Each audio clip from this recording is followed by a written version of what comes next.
ठीक है, तो देखो सब अपनी बुक ओपन कर लो बेटा, चैप्टर फर्स्ट।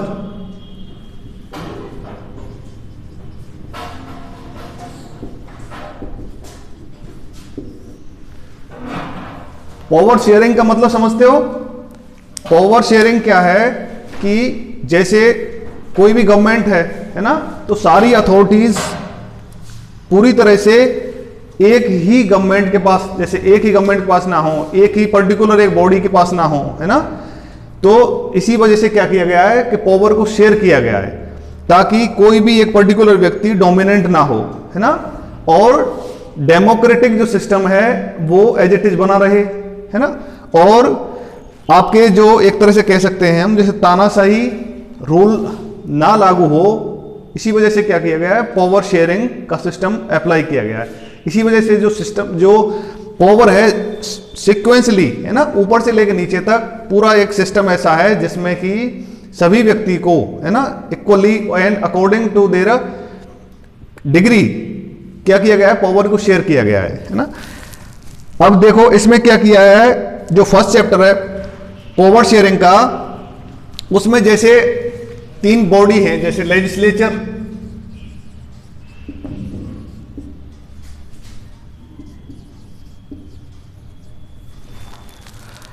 एग्जीक्यूटिव हो गई,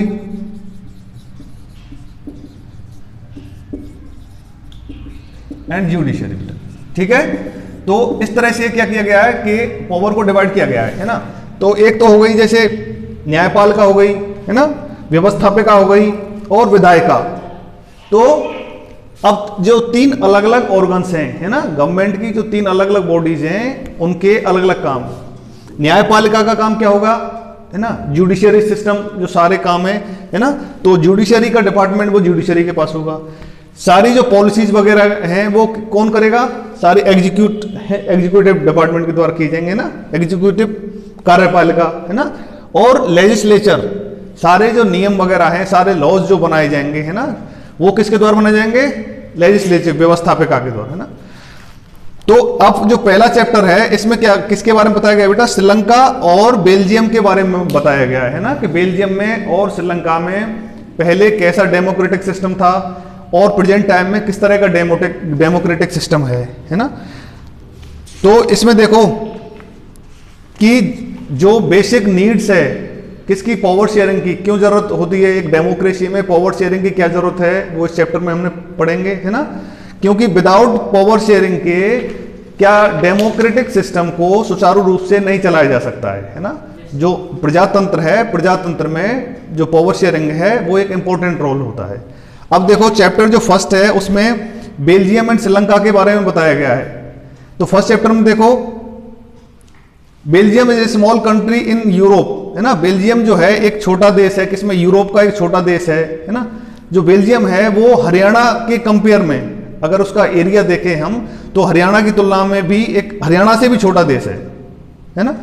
और इसके जो बॉर्डर्स हैं, it has borders with France, the Netherlands, Germany and Luxembourg. इसके जो बॉर्डर हैं वो फ्रांस, नीदरलैंड, जर्मनी और लग्जमबर्ग से लगे हुए हैं। यूरोप का एक देश है, बहुत छोटा देश है, हरियाणा से भी छोटा है, पॉपुलेशन भी इसकी अराउंड 1 करोड़ के आसपास है, ठीक है। और इसकी जो पॉपुलेशन है वो लगभग हरियाणा से आधी पॉपुलेशन है। तो हरियाणा की पॉपुलेशन 2 करोड़ है और इसकी पॉपुलेशन कितनी है, अराउंड 1 करोड़ के आसपास है, ठीक है। अब इस कंट्री का जो सजातीय वर्गीकरण किया गया है, इस जनसंख्या का, यहाँ जो सजातीय एक मिश्रण है इस छोटे से देश का, वो बहुत जटिल है, ठीक है। जो यहाँ विजातीयता पाई जाती है, जैसे अलग अलग जातीय, अलग अलग वर्ग के लोग जो रहते हैं, वो यहाँ की जो सिस्टम है वो उसको एक जटिल, एक कॉम्प्लेक्स बना दिया है यहाँ की, ठीक है। कहाँ पर, बेल्जियम के, है ना। अब बात करें यहाँ की, अराउंड 59% जो लोग हैं इस पूरे देश के, वो क्या है, फ्लेमिश रीजन में रहते हैं। एक फ्लेमिश क्षेत्र है, वहां पर लगभग 59% पॉपुलेशन रहती है। और वो कौन सी भाषा बोलते हैं, एंड स्पीक्स डच लैंग्वेज, और वो डच बोलते हैं, है ना। तो लगभग 59% जो एरिया है उस पे डच लैंग्वेज बोलने वाले लोग रहते हैं, ठीक है ना।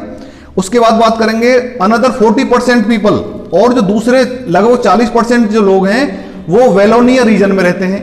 तो वेलोनिया रीजन में लगभग 40% लोग रहते हैं और 59% लोग किस में रहते हैं, फ्लेमिश रीजन में। समझ में आ रहा है बेटा सभी को? ओके।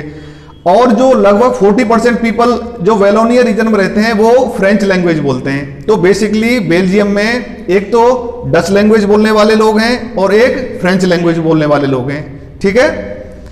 रिमेनिंग 1% और जो 1% लोग हैं वो जर्मन लैंग्वेज बोलते हैं। तो देखो बेल्जियम की जो पृष्ठभूमि है, बेल्जियम में जो कैसा सिस्टम है कि उसमें लगभग 59% लोग हैं वो डच लैंग्वेज बोलने वाले हैं, लगभग अराउंड 40% पीपल हैं वो फ्रेंच बोलते हैं और 1% पीपल हैं वो जर्मन लैंग्वेज बोलने वाले, है ना।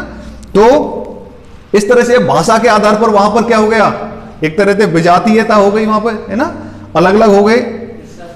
तो उनके बीच में आपस में मतभेद तो स्टार्ट होना स्वाभाविक ही है। तो इसके बाद क्या हुआ, इन दी कैपिटल सिटी ब्रुसेल्स। अब देखो बेल्जियम की जो कैपिटल है वो क्या है, ब्रुसेल्स है, जो है वो बेल्जियम की कैपिटल है ना। 80% people speak French while 20% are Dutch speaking. अब देखिए जो ब्रुसेल्स है, अब कोई पूछ ले आपसे बेल्जियम की कैपिटल क्या है, what is the capital of Belgium, तो Brussels is the capital of Belgium. वहां पर भी 80% जो लोग हैं वो फ्रेंच बोलते हैं और अराउंड 20% पीपल डच बोलते हैं, ठीक है। अब the minority French speaking community was relatively rich and powerful. अब देखो जो माइनॉरिटी थी, है ना, जो अल्पसंख्यक फ्रेंच लैंग्वेज बोलने वाले जो लोग थे वो एज कंपेयर टू अदर जो रिलीजन थे, है ना, अदर लैंग्वेज स्पीकिंग थे, उनकी तुलना में क्या थे, अधिक धनवान थे और पावरफुल थे। This was resented by the Dutch speaking community who got the benefit of economic development and education